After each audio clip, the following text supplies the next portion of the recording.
Sir പടം കണ്ടിട്ട് ആഭ്യന്തര കുറ്റവാളി കണ്ടു. ആസിഫ് അലിയുടെ ഗംഭീര പെർഫോമൻസ്, എല്ലാവരുടെയും ഒന്നിനൊന്ന് മികച്ച പെർഫോമൻസ് ആണ്. ഒരുപക്ഷെ നമ്മുടെ കാലഘട്ടം ആവശ്യപ്പെടുന്ന ഒരു ചിത്രമാണ്.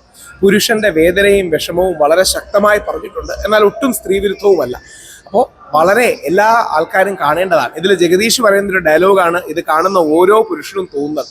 അതായത് എനിക്ക് 2 ആൺമക്കളാണ്, അപ്പോൾ നമുക്ക് ആൺമക്കൾ ഉള്ളതുകൊണ്ട് നമുക്ക് പേടിയാണ്.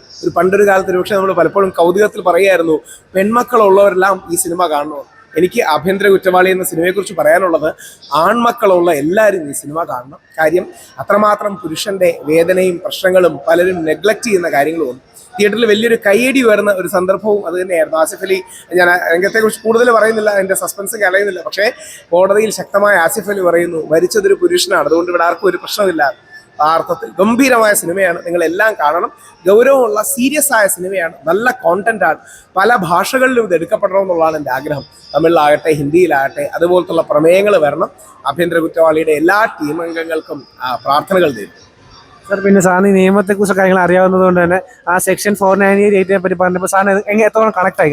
വളരെ സത്യമാണ്. അതായത് ശരിക്കും കോടതിയിൽ നടക്കുന്നത് ഇങ്ങനെയാണ്. അതായത് കോടതിയിൽ നമ്മുടെ 6-ാം നമ്പരാനിലെ നന്ദഗോപാൽ മാരാർ വന്ന് വാദിക്കുന്നവരൊന്നും അല്ല ശരിക്കുമുള്ള കോടതി. ക്ഷമിക്കണം, പെട്ടെന്ന് പറഞ്ഞപ്പോൾ നമ്മുടെ നരസിംഹത്തിൽ മോഹൻലാലിന് വേണ്ടി നമ്മുടെ നന്ദഗോപാൽ മാരാർ വരുന്നത് പോലെയൊന്നും അല്ല യഥാർത്ഥ കോടതികൾ ഫംഗ്ഷൻ ചെയ്യുന്നത്. യഥാർത്ഥ കോടതികൾ ഇങ്ങനെയാണ് ഫംഗ്ഷൻ ചെയ്യുന്നത്. ഞാനൊരു നിയമ വിദ്യാർത്ഥിയും ലോയറും കൂടി ആയതുകൊണ്ട് ഞങ്ങൾക്ക് പെട്ടെന്ന് കണക്ട് ചെയ്യും. ഇങ്ങനെയാണ് യഥാർത്ഥത്തിൽ സംഭവിക്കുന്നത്. ഈ സിനിമയുടെ ഏറ്റവും നല്ലൊരു സോൾ എന്ന് പറഞ്ഞാൽ യഥാർത്ഥത്തിൽ നമ്മൾ കാണുന്ന ജീവിതങ്ങളാണ് ഇതിൽ കാണുന്നത്.